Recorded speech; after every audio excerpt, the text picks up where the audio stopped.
Senior 3, welcome to this other session of English language by teacher Ali. Thank you for watching me. Today we are going to look at transitive and intransitive verbs.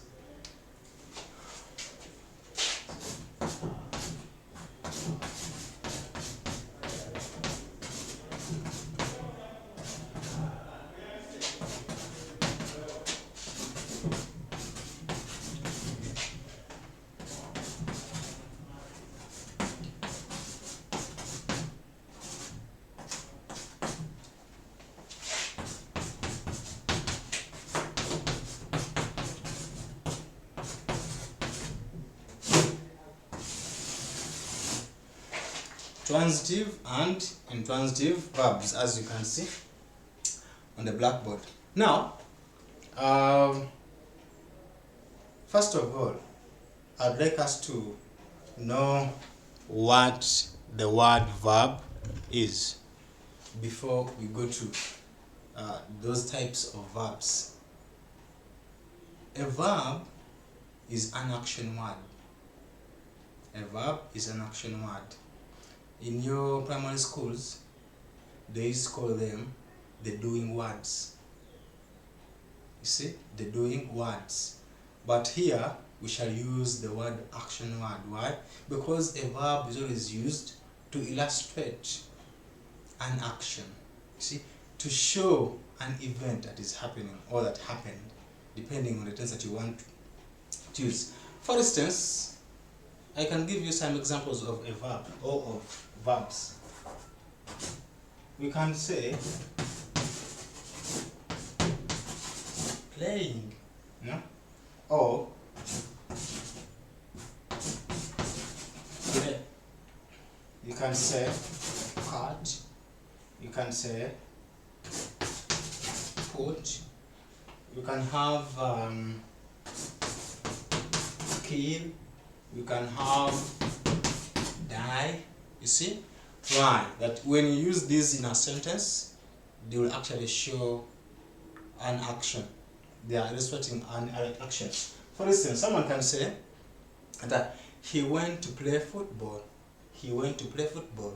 Yeah? So that playing is an action. He cut the dog. He cut the dog. You can use put. See, he put his clothes on. Kill. He killed an elephant. Die. It died. So those action words. So before going to transitive and intransitive, I wanted us to look at the word verb and know what it means. Please, maybe I've forgotten to tell you, but I'd like you to get books and note these things down. You see, I may not actually write all the things I'm talking about, but if you are responsible enough, I know you have to get a book and write or note these things down. Okay, now after looking at what a verb is, we have transitive and intransitive verbs on the blackboard. Now, what are these kind of verbs? One, a transitive verb.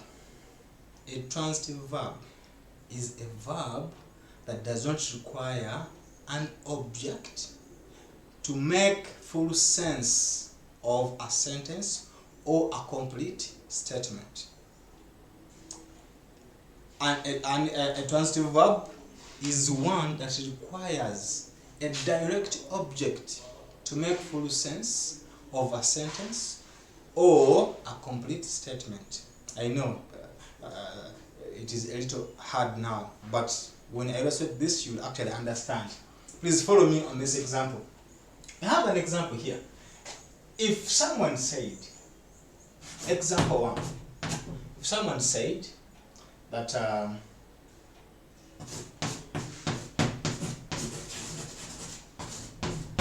Firdaus ate, and then they stopped here.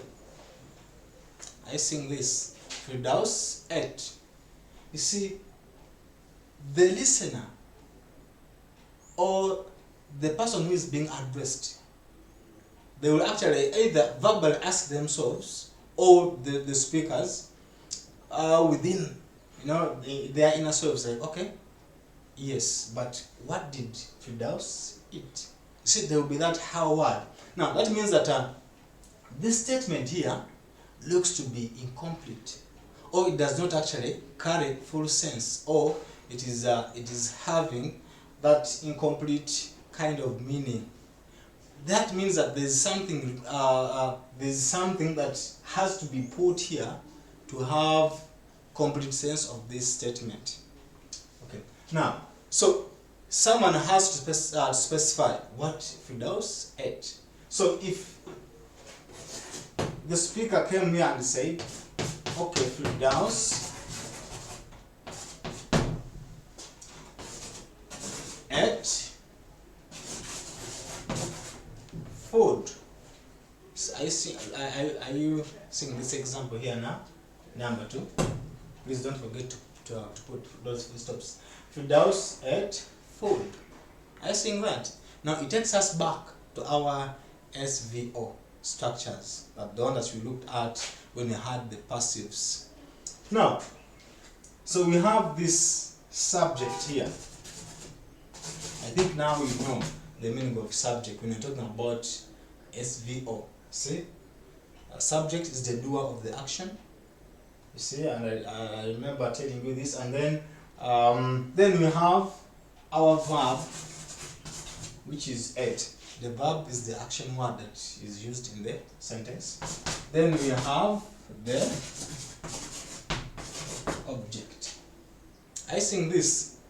Now, this is a transitive verb, because if it doesn't have this object,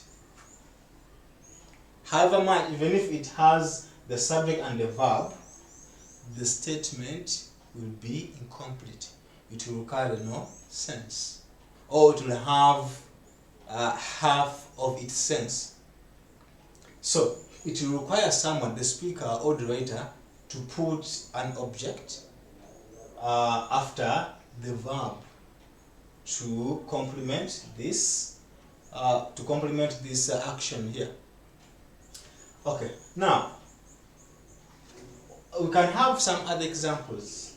See, if we have example 3, then someone says,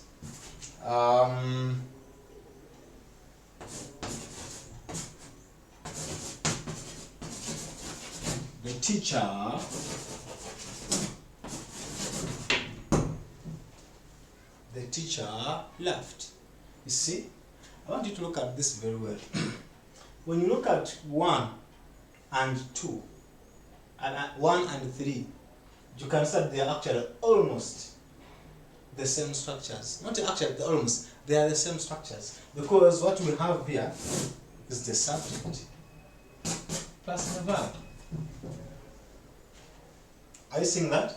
The subject and the verb. Now, when someone says the teacher laughed, or the teacher laughs, this is a complete statement, or a complete simple sentence. Yet it only has the subject and the verb. Yet in our first example, we had a statement that had the subject and the verb, and it was incomplete. Why? Because in the first example, our verb that we had, which is eat or ate, was or is a transitive verb, which requires a direct object to make its full meaning or complete meaning. Now, in our third example, the verb we have, which is laugh, see, it is an intransitive verb. An intransitive verb. This kind of verb is the opposite of the other. This verb here does not require a direct object to make the sentence complete. You see? The teacher laughed. The teacher laughed. So now, right now I know you know the difference between a transitive verb and an intransitive verb. Let's have more examples of these.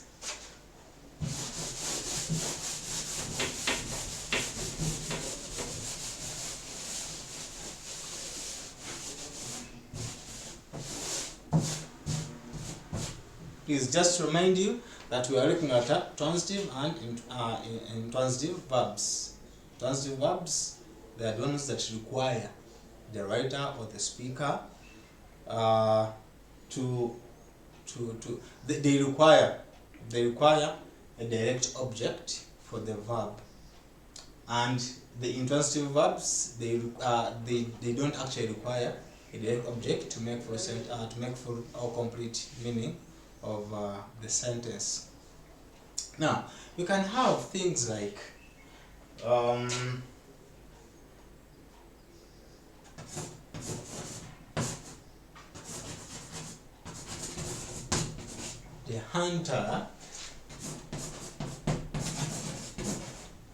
the hunter killed. See? So here we have our subject being the hunter because he's the doer of the action, plus our verb.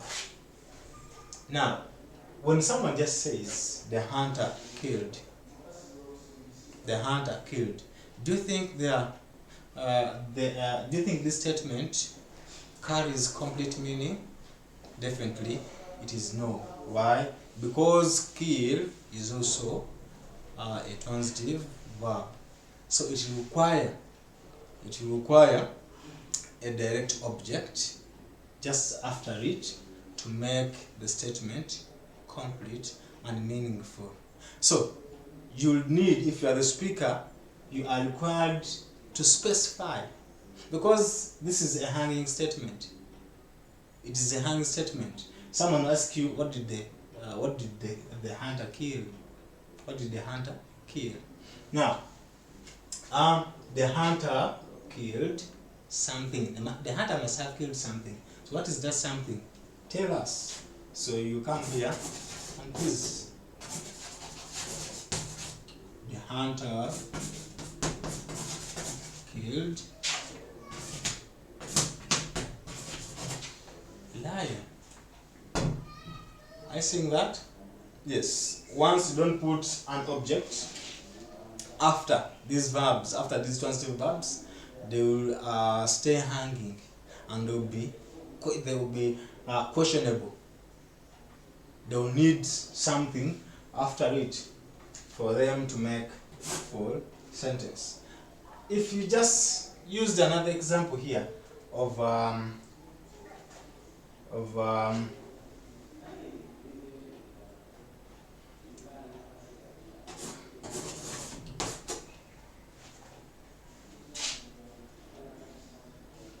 okay.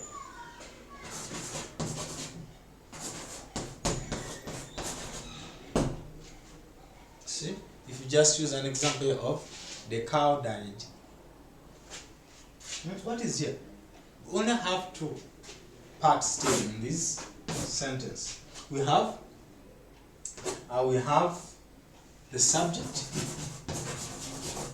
which is the cow, and then we have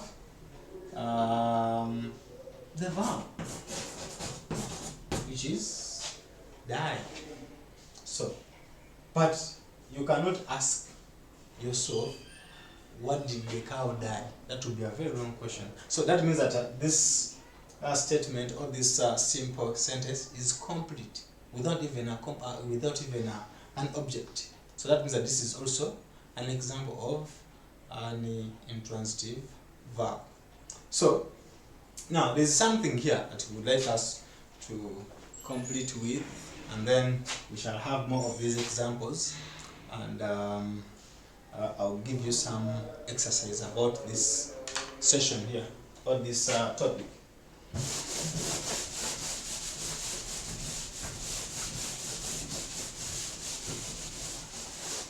You see, in our previous session, we looked at the passives. And in the passives, there is somewhere where we learned that for someone to have the passive right, they have to change or to switch the positions of the object and the subject. You see, you have to switch the positions of the subject and the object to have the answer right, or to have a sentence changed into a passive one. Now, for instance, if we had, let us use our old example. Let us use our old example that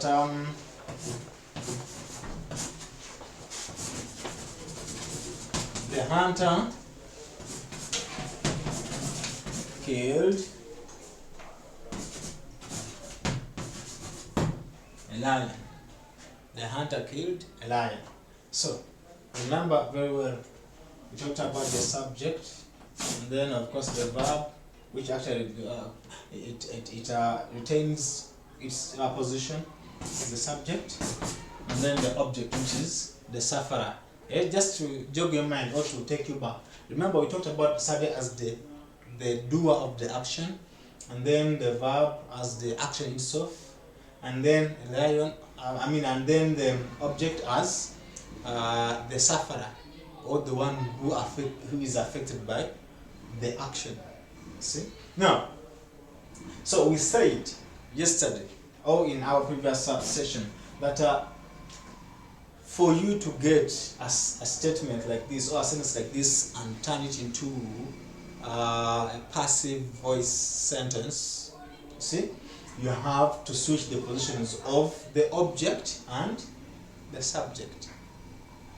See, let us try this one out. So we are changing that. A lion was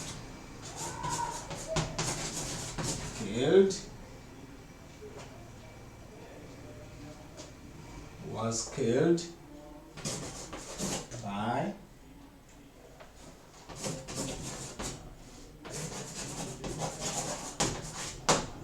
by the hunter. A lion was killed by the hunter. In fact, here you can even change this and use the why, because now we only use this article for something that is not specified. But now the lion we're talking about is the one that was killed. So, but this is also fine. Now, leave that one aside. Now, let us focus on this. We are seeing that our object has switched or has taken the position of the subject. Now, there's a new subject, and then our old subject is at the end. See, sitting in the position of our old object, and we say that this is how we can create a passive voice. We looked at that. Now, what if we had things like this?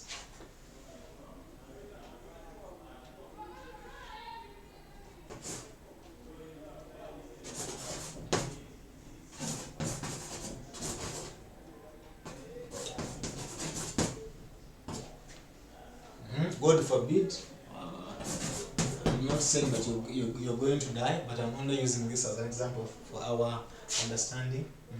The student died.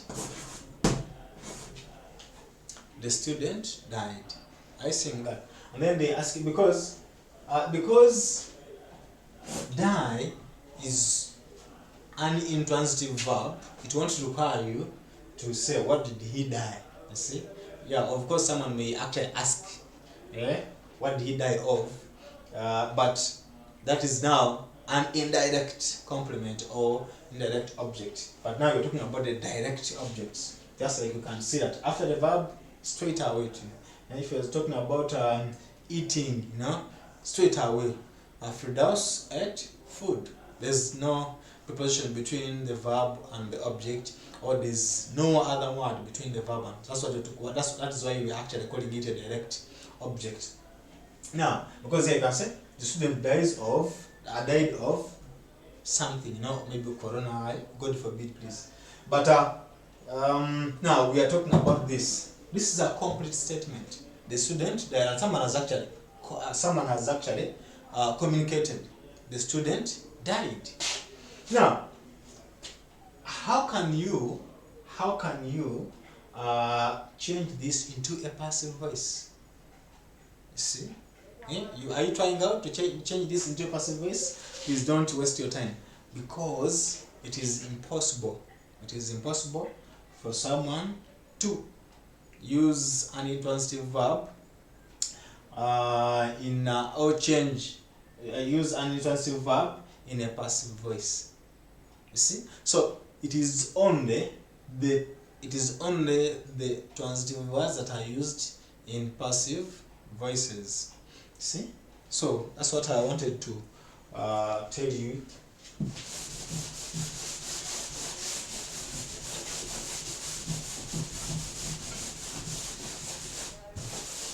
Now, before I actually give you my task or the exercise that you actually have to do in your books, I just want to repeat this a little, that we've been talking about intransitive and transitive verbs, and we began by defining the word verb, which we actually laid down as it is a verb. It is a word.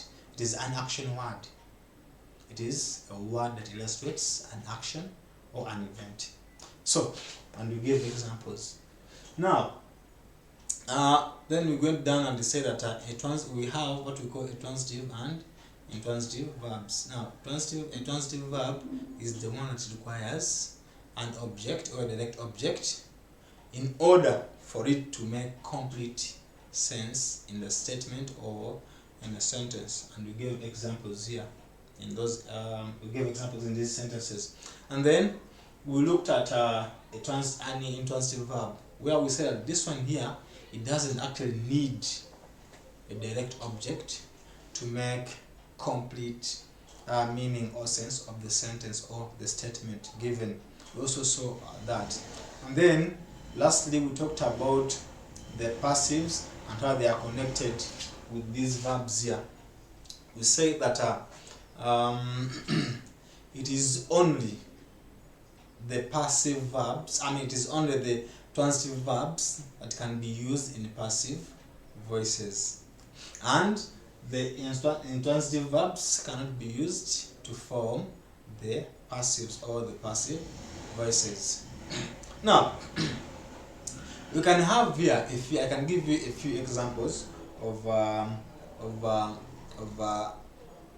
transitive verbs and intransitive verbs, and then you'll help me later on in your books. This will be like your task or exercise, and you give me. I'm going to give you that. Let us first have, if you like, 3 on one side and 3 on the other side. So we can say that transitive, for examples of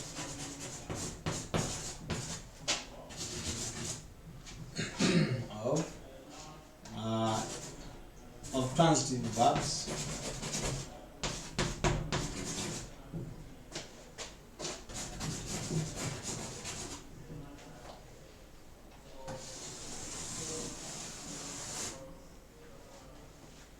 See, one here, we are going to say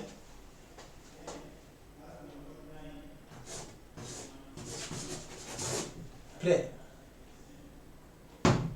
and then you give write a sentence talking about this or applying this verb. You say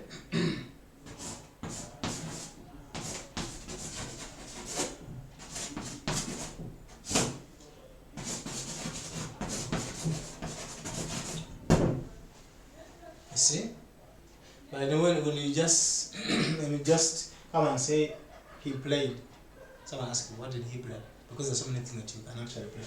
Then let us use this one here, just like in our sentence. Boy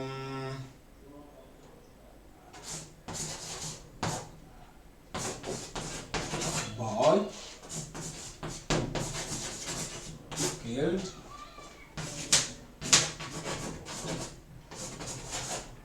a snake. So that the boy killed a snake. And then third, we shall have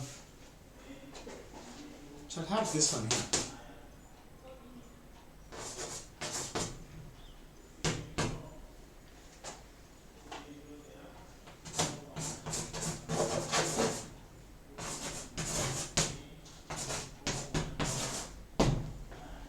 Mother ate rice.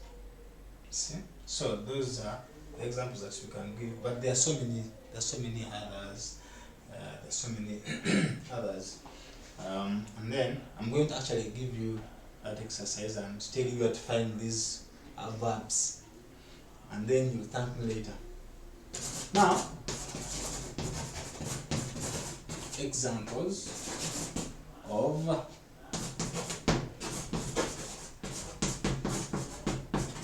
intransitive verbs.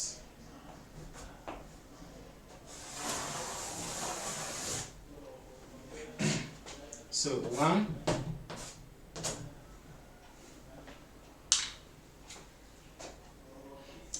we can use the word die, say,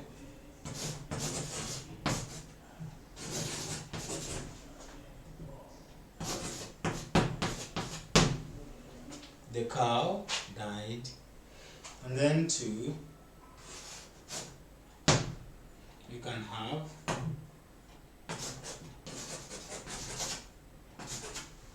laugh, you can say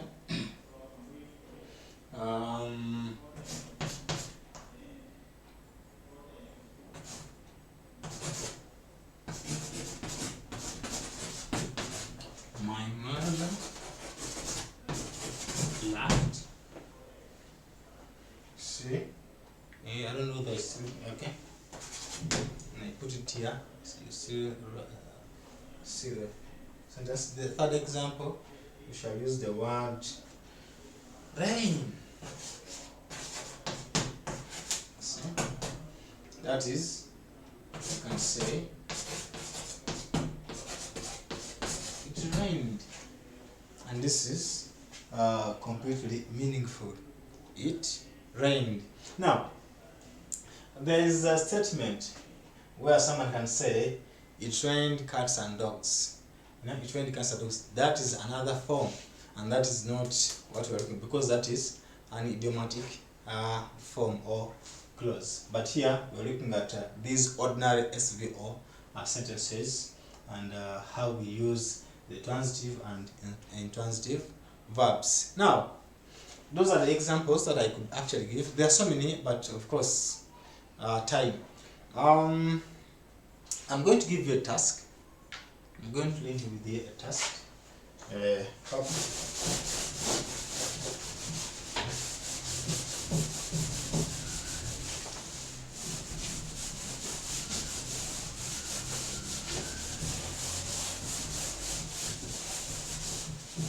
Oh, maybe something that I'd actually forgotten. But in the dictionary, these verbs are labeled. You know, they tell you that this is a transitive verb, and they also show that this is an intransitive verb. How? They use these labels. Verb T, that means verb transitive. You see? Verb actually this stands for transitive, this T here.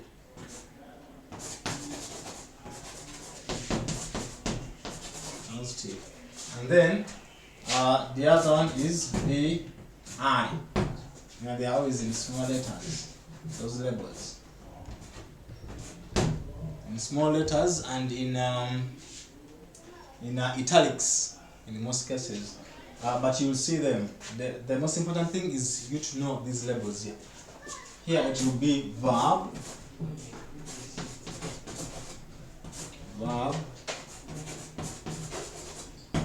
intransitive,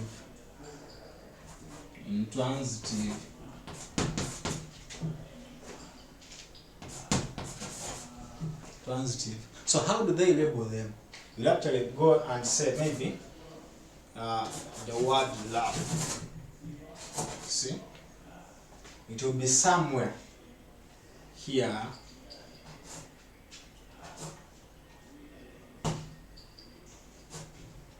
See? And maybe if we have another verb that is maybe play, there will be that V T. See? Now this actually brings us to the task that I want to give you. Now you're just going to help me go to your dictionary and write for me 10 of these verbs. 10 of these verbs. I would like you to write 5 transitive verbs and 5 intransitive verbs. And then after doing that, please try to write sentences using those verbs. Try to write sentences using those verbs that you'll have written down in your books. And then another source that I'm going to give you, you go to Google and type in differences between transitive and intransitive verbs, or examples of transitive and transitive verbs, and then also write 5 of those. I want these ones to be different from the first task. So you have to, one, you use a dictionary, you see, and the second one you use Google, and those. So that means you'll have 5 plus 5, that will be 20, 20. And then you having 20 sentences in your books regarding transitive and intransitive words. It is something worth. Now, just the last part of this, I just want to remind you that we cannot use intransitive verbs when you are creating or forming or writing passive sentences. You see, we had an example here. So what does that mean? That we have to note this very right, that we are only possible to create these sentences using transitive verbs. Please remember that I've given you a task. Go to your dictionary. If you don't have one, you can borrow from a neighbor or your friend. But I know you have one. Senior 3 student, I know you have one. Use that dictionary. Get at least 5 words. 5 words that belong, or 5 verbs that belong to transitive, and then 5 intransitive verbs, and write sentences using those verbs. Then after that, proceed to Google and ask, or write down, ask Google to tell you the differences between transitive and intransitive words, and then also ask him to give you the examples of transitive and intransitive words. Why am I sending you those sources? See, because they'll actually give you this information and another elaborated information. So please, just be cooperative, and you'll find out more information about these verbs. See, just within these 5 minutes that we are remaining with, we've been looking at in transitive and intransitive verbs, and we began by defining what the verb is, and we say that a verb is simply an action word. See, why do we call it an action word? Because it is a word that illustrates an action, or an event or a happening. Right now I am teaching, so teach is a verb because it is illustrating or describing the action. See, so and then we went to these types of verbs where we had transitive and intransitive verb. So we say that a transitive verb is the one that requires a direct object in order to make complete meaning of the sentence or a given statement. And you had those examples of kill, of laugh, and all that stuff. You see? And then we say that an intransitive verb is the one that does not actually call for or require or request or need a direct object to have the sentence or statement complete. See? So those, and then we also say that these are when you are writing passives, those passives are only possible formed by transitive verbs, and once we have a statement that has intransitive verbs, then the passives will be very hard for you to make. Now, I would like us to stop here, and you may actually have something. Now, when I send you the dictionary and to Google, I know they'll give you more elaborated notes and things. You can summarize them down, don't worry. You can write them down in your books, and then they will help you later on when in your revision. So please, I would like to actually stop here and call it a success or a successful session. Okay, see you. Thank you for learning.